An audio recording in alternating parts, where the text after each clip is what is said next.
নমস্কার সকলকে, আরও একটা নতুন ব্লগে স্বাগত। আজকে দেখো আমি তোমাদেরকে দেখাচ্ছি আমার মর্নিং রুটিন কিন্তু আমার এটা না, তোমাদেরকে আগেও দেখিয়েছি আমার সকালবেলাকার সময়টা কিভাবে কাটে। কিন্তু এখন যেহেতু ছেলে স্কুলে সামার ভ্যাকেশন চলছে, ওই জন্য এখন একটু অন্যরকম মর্নিং রুটিন চলছে। এখন দেখো আমি সমস্ত গাছ থেকে ফুল তুলে নিচ্ছি, আমার ছাদে বাগানের সমস্ত ফুল গাছ থেকে আমি ফুল তুলে নিচ্ছি আমার বাড়ি পুজো দেওয়ার জন্য। সকালবেলা উঠে ঘরের কাজকর্ম সেরে নিয়ে এখন আমি ফুল তুলতে এসেছি, কারণ পুজো দেবো বলে। স্নান টান করেই এসেছি। আর কালকে রাতে বৃষ্টি হওয়াতে দেখো গাছগুলো কত সতেজ আছে, এবং গাছগুলোতে জল জমে যাওয়ায় আমি টবগুলো একটু উল্টে দিয়েছি। এই দেখো পাশের টবটা দেখলে উল্টানো আছে। তো এই তো ফুল তুলে নিচ্ছি, এবার আমি ঠাকুর ঘরে পুজো করব।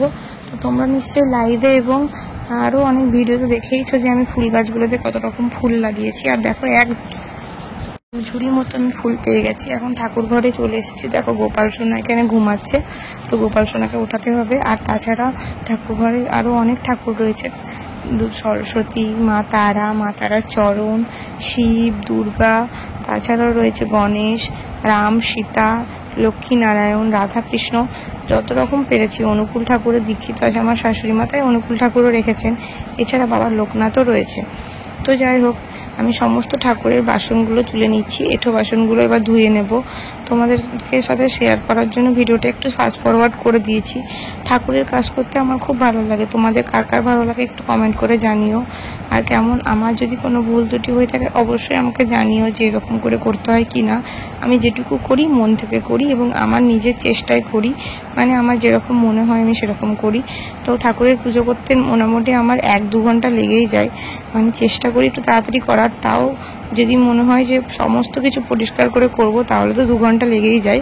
কিন্তু যদি মনে করি যে একটু তাড়াতাড়ি থাকে, কারণ না খেয়ে পুজো দিত, ওই জন্য বাড়িতে সবাই বকে যে একটু তাড়াতাড়ি কর, তো ওই জন্য একটু তাড়াতাড়ি করে পুজো করার চেষ্টা করছিলাম আজকে। আর দেখো জানলাটা খুলে দিলাম, এই জানলার ওইদিকেই হচ্ছে গঙ্গা। আর দেখো এখন আমি ঠাকুর ঘরটা মুছে নিচ্ছি। তোমরা অনেকেই বলতে পারো কেন ঠাকুর ঘরটা এখন মুছছি। আসলে সকালবেলা আমরা বাসি কাপড়ে ঠাকুর ঘরটা মুছি না, আমি স্নান করে এসেই তখন পুজো দিই, তখনই ঠাকুর ঘরটা মুছে নিই। আর এখন দেখো গোপুসোনাকে তুলে দিচ্ছি। এবার গোপুসোনাকে স্নান করিয়ে বস্ত্র চেঞ্জ করে তারপর আবার নপুসোনার পুজো দেবো। তো যাই হোক, প্রথমে গোপুসোনার জামাটা চেঞ্জ করে দিলাম। এরপর দেখো ঘি, মধু আর চন্দনের গুঁড়ো দিয়ে আমি গোপাসনার স্নান করানোর ব্যবস্থা করছি। আচ্ছা, এটাকে কি বলে আমি ঠিক জানি না। আর আমি প্রথমেই বললাম যে আমি কোনো পুঁথিগত বিদ্যা থেকে করি না, যেরকম নিজের মনে হয় সেই মন থেকেই আমি এটা করি। তো আমার আবারও বলছি, যদি কারোর কাছে আমার কোনো কিছু ভুল হয়ে থাকে তাহলে আমাকে ক্ষমা করে দেবেন, কারণ আমি কোনো কিছু দেখে বা শিখে করিনি, আমার মন থেকে আমি যেটুকু হয় সেটুকুই করেছি। তো যাই হোক, এখন গোপাল সোনার গাটা ভালো করে মুছিয়ে দিলাম, এবার নতুন জামা পরিয়ে দেবো। কিন্তু নতুন জামা বের করে দেখলাম যে নতুন জামার থেকে এই জামাটাই বেশি ভালো লাগছে গোপাল সোনাকে। তাই ভাবলাম যে ঠিক আছে, তাহলে এই জামাটাই পরাই। দেখো গোপাল সোনার প্রথমেই রূপোর চেনটা পরিয়ে দিলাম। আসলে গোপাল সোনার জন্য আমার শাশুড়ি মা গোপাল সোনার জন্মদিনে মানে জন্মাষ্টমীতে কিছু জিনিস গিফট করেছিল। সবার জন্মদিনে যখন উপহার পেতে পারে তাহলে গোপাল সোনাই বা কেন পাবে না। তাই ওনার জন্য রূপোর লকেট, রূপোর চেন, রূপোর বাঁশি, রূপোর বালা এবং রূপোর পায়ের মল, এই জিনিস কটা কিনে দেওয়া হয়েছিল, ওটাও জন্মদিনের গিফট। যাই হোক, আমার বাড়ির গোপালকে কিন্তু এখনো অবধি ঠাকুর মশাই দিয়ে পুজো করে প্রতিষ্ঠিত করা হয়নি। মানে আমরা নিজেরাই যেরকমভাবে পেরেছি সেরকমভাবে পুজো করি। রোজ খাবার দিই, রাত্রি হয়ে গেলে তাকে শয়নে দিই। আমাদের মন থেকে যতটুকু হয় ততটুকুই করি। আর বাকি যত ঠাকুর আছে সমস্ত ঠাকুরকে এখন আমি একে একে ফুল দিয়ে সাজিয়ে দিচ্ছি। আমি চেষ্টা করি আমি আমার মতো করে করার। আবারও বলছি, আমি কোথাও থেকে শিখে বা কারোর দেখে করি না, আমার যেরকম নিজের মনে হয় সেরকমই করি। আর আমার এখনও কোনো ক্যামেরা স্ট্যান্ড নেই, তাই আমি নিজেই সমস্ত ভিডিওটা করছি। আর দেখো এখানে একে একে সমস্ত ঠাকুরকে ফুল দিয়ে সাজিয়ে দিচ্ছি। আর নিজের কাছে টাটকা টাটকা হাতের লাগানো ফুল, সেই ফুল দিয়ে যখন ঠাকুর ঘরটা সাজায় না, তখন একটু অন্যরকমই লাগে। আর এখানে ভোলানাথকেও সাজিয়ে দিয়েছি, তাকেও স্নান করিয়ে দিয়েছি। আর দেখো এখন আমি প্রদীপ ধরিয়ে নিচ্ছি। আর এই প্রদীপটা দেওয়ার একটাই কারণ, তোমরা জানো নিশ্চয়ই, এটা হলো ঢাকনা দেওয়া প্রদীপ। এই ঢাকনা দেওয়া প্রদীপটা ভালো দিক হলো কোনো রকম অ্যাক্সিডেন্ট যাতে না হতে পারে, ওই জন্য এখানে ঢাকনা দেওয়া থাকে। তো তোমরাও দেখে জানাও যে তোমাদের কার কার বাড়িতে এরকম ঢাকনা দেওয়া প্রদীপ আছে। দুর্ঘটনা হতেই পারে জীবনে, তাই যাতে দুর্ঘটনা না ঘটে তাই জন্য এরকম ঢাকনা দেওয়া প্রদীপ আমরা ইউজ করি। তার সাথে এই দেখো ঢাকনা দেওয়া ধূপ স্ট্যান্ড। এই ঢাকনা দেওয়া প্রদীপটা আমি কিনে নিয়ে এসেছি। আর এই ধূপকাঠি স্ট্যান্ডটা এটাও কিন্তু ঢাকা দেওয়া, এটা সোনাইকে কেউ গিফট করেছিল। তো যেই গিফট করেছিল তার সেদিন থেকে আমরা এই জিনিসটা ইউজ করছি এবং এটাও খুব ভালো। এই ধূপকাঠির ছাইগুলো এদিক ওদিকে পড়ে যায়, সেগুলো পড়ে না, এক জায়গায় থাকে এবং ঠাকুর ঘরটা অতটা নোংরাও হয় না।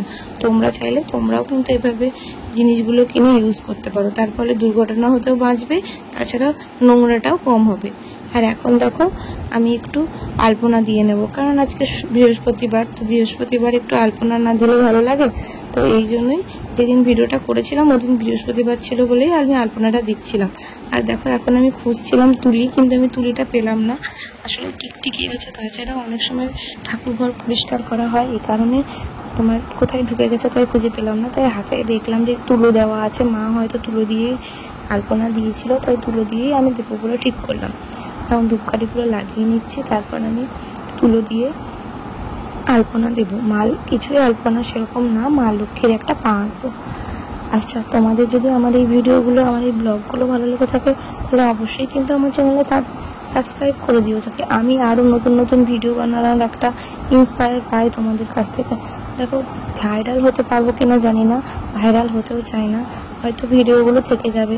আমার ছেলে যখন বড় হবে সে তখন দেখবে যে মা কি করেছে, বা আমি নিজেও পরবর্তীকালে দেখতে পারবো যে আমি এগুলো করেছিলাম একটা বয়সের পর। তো যাই হোক, এখন সব ঠাকুরকে আমি নকুলদানা আর জল দিচ্ছি। জানি না তোমরা কে কী দাও, কিন্তু আমি নকুলদানা আর জলই দিই। তাছাড়া কোনো স্পেশাল অকেশন থাকলে আমরা অবশ্য মিষ্টি এনে দিই, তারপরে ফলমূল দিই। তো সবসময় ফলমূল দেওয়া আমাদের পক্ষে সম্ভব হয় না, তাই জন্যই যেভাবে পারি আমি সেভাবেই করি। আর এখন আরতি করে নিচ্ছি। হয়তো অনেকেই বলবে যে ঠাকুর পুজোটা বাঁ হাতে কেন করছো, আসলে বাঁ হাতে না, কিন্তু ওটা আমার রাইটই হ্যান্ড। আসলে ক্যামেরায় অন্যরকম লাগে, তো ওই জন্য হয়তো তোমাদের মনে হচ্ছে। তো যাই হোক, আমি পুজো করছি বলে দেখনদারি করে পুজো করছি সেটা কিন্তু নয়। দেখতে পাচ্ছ ক্যামেরাটা এক জায়গায় রেখে দিয়ে আমি পুজোটা করলাম। আর এখন দেখো আমি মুড়ির নিচে চলে এসেছি, পুজো হয়ে গেছে, এখন আমি মুড়ি খেয়ে নেবো। আর এই দেখো রান্নাঘরে চলে এসেছি, রান্না করবো। আমাদের ভিডিওটা ভালো লাগে থাকলে অবশ্যই লাইক করে দিও।